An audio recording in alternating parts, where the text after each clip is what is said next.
On va s'intéresser maintenant au mot-clé 10. Donc, en C# comme en Java ou en C++, dans une classe d'instance, le mot-clé 10 fait référence à l'objet lui-même pris dans sa globalité, donc incluant toutes ses données et ses méthodes d'instance. Dans d'autres langages, 10 est remplacé par un autre mot spécial, comme en VB, c'est me, et en Smalltalk, en Ruby, en Rust, en Objective-C et dans de nombreux autres langages, c'est self. Personnellement, je préfère mieux self. Je trouve que ça convie mieux le sens. Mais qu'est-ce que vous voulez? Je veux dire, 10 a été récupéré en fait en C++ tout d'abord, parce que c'était le 10 qui était utilisé aussi en Simula 67. Donc, après ça, ça a été récupéré dans les langages plus C-like, comme le Java et le C#.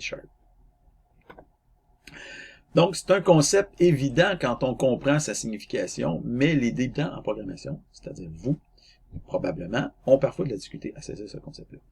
Donc, j'ai pas l'intention d'entrer dans tous les détails du 10, toutes disons, les situations dans lesquelles on peut l'utiliser, mais on va voir quand même certaines situations intéressantes ici dans cette section-là. D'abord, un petit exemple avec getDis. Donc, on a toujours notre personne ici, donc avec le string prénom getSet, la propriété prénom, la propriété nom, et on définit une méthode ici, qu'on appelle getDis, et qui retourne une personne. Donc, c'est drôle, on a une méthode qui retourne une personne. Dans la classe personne, on a une méthode d'instance qui retourne une personne. Et qu'est-ce que c'est cette personne-là? Cette personne-là, c'est 10. En réalité, ça veut dire moi-même. Okay? Donc, c'est comme quelqu'un qui vous demande, t'aurais-tu quelqu'un à me proposer pour me donner des cours de guitare? Ben là, vous répondez moi-même.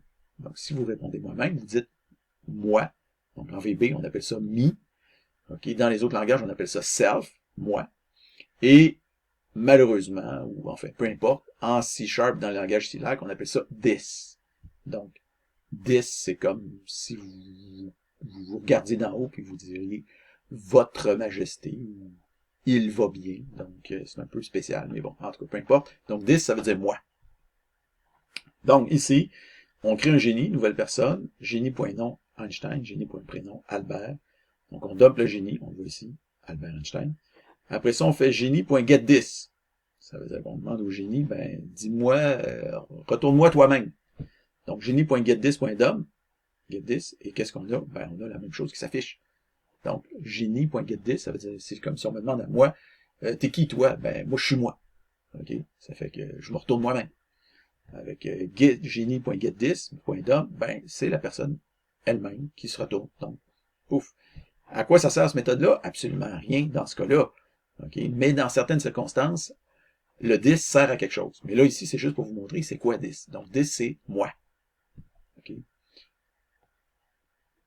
Et si on regarde debug.assert, est-ce que génie est égal à génie.getDis? Donc, est-ce que la variable génie, la référence qui est dans notre variable génie, est-ce que c'est la même chose que la référence qu'on obtient quand on demande à l'objet de se retourner lui-même?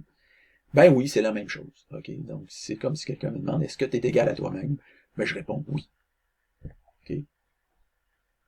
Donc, c'est vrai. Donc, 10, à quoi ça sert? C'est ça la question. Donc, 10 est très utile dans au moins 3 circonstances. La première, c'est pour clarifier l'appartenance d'un membre à la classe. OK? Donc, pour lever certaines ambiguïtés. La deuxième, c'est pour enchaîner des appels sur un même objet. Donc, si on voit un exemple, on en verra un. Après ça, la troisième, c'est pour appliquer une méthode externe ou statique à soi-même. Donc, pour le moment, on va se concentrer uniquement sur la première circonstance qui est de loin la plus fréquente, disons, et la plus utile dans un premier temps. Donc, on va prendre la personne Java, mais avec 10. Donc, on va revenir à notre personne Java, qui utilisait des getters, des setters. Donc, puisque 10 fait référence à l'objet lui-même, alors on peut préfixer chaque propriété, méthode ou champ d'instance par 10, sans changer la signification du programme. Donc ici, on avait un champ privé, nom, prénom, on avait des getters. Get nom, ça fait return nom, get prénom, ça fait return prénom. Alors, on peut remplacer nos champs nom et prénom par 10.prénom. Et remplacer prénom par nom par 10.nom, puis prénom par 10.prénom. On peut faire ça partout dans le code. Okay. Donc, comme je vous ai dit, 10, c'est moi. Donc, 10.nom, ça veut dire mon nom. Puis 10.prénom, ça veut dire mon prénom. Okay. Donc, et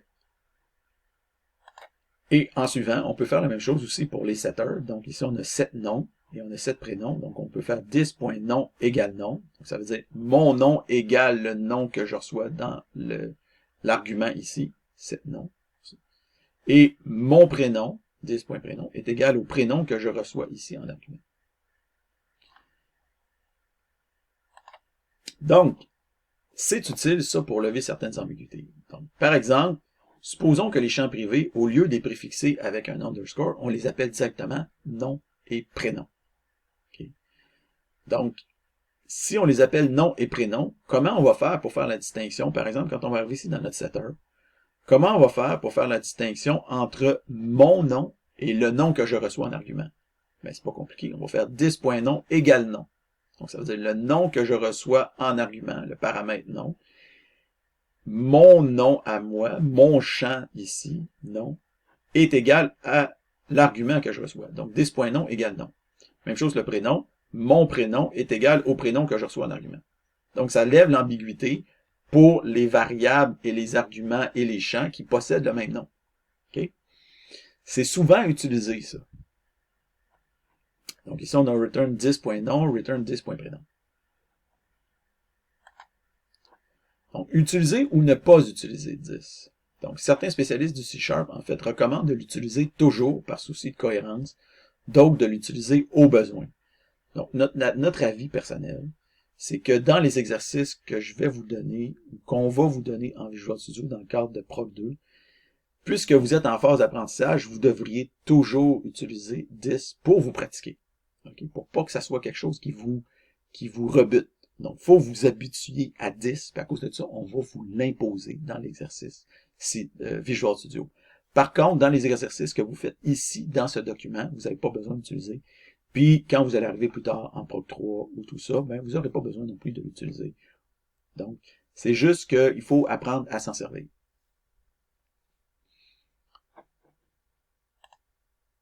Donc, ici, on a un exemple d'utilisation au besoin. Donc, dans le cas ici du getNom puis getPrénom, on n'a pas besoin de faire return 10.nom, on peut juste faire return nom. Parce que le nom est ici, puis il n'y a pas d'ambiguïté possible. On sait que le nom, c'est nécessairement le champ privé. Même chose le prénom. Par contre, ici, il y a une ambiguïté, donc on n'a pas le choix de mettre le 10 en avant. Si on fait nom égale nom, ça ne marchera pas. Si on fait prénom égale prénom, ça ne marchera pas non plus. Okay? Donc, 10.nom égale nom. Ici, il y a une ambiguïté qui est élevée, donc le 10 est absolument nécessaire. Ce qui m'amène à vous demander de compléter le code suivant, donc dans lequel on a toujours notre... Cette fois-là, on a une... Là, j'appelle monstre Java 2, mais en réalité, c'est une arme. Arme Java. En fait, je devrais changer le nom de ça. Donc, on reprend. Ici, on a une classe arme Java qui possède deux champs, un nom et des dommages. Donc, c'est une arme qui fait un certain dommage. On peut supposer que c'est dans un jeu de rôle, quelque chose comme ça.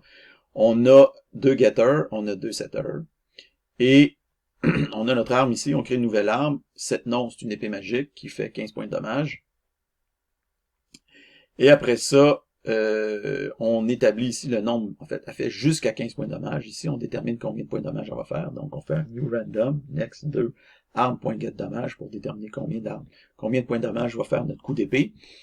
Et on affiche un message, donc mon arm.getNom inflige dommage, point de dommage au monstre. Donc, on voit ici. Donc, là, ça a donné 5, mais vous, à chaque fois que vous allez exécuter, ça va donner un nombre différent.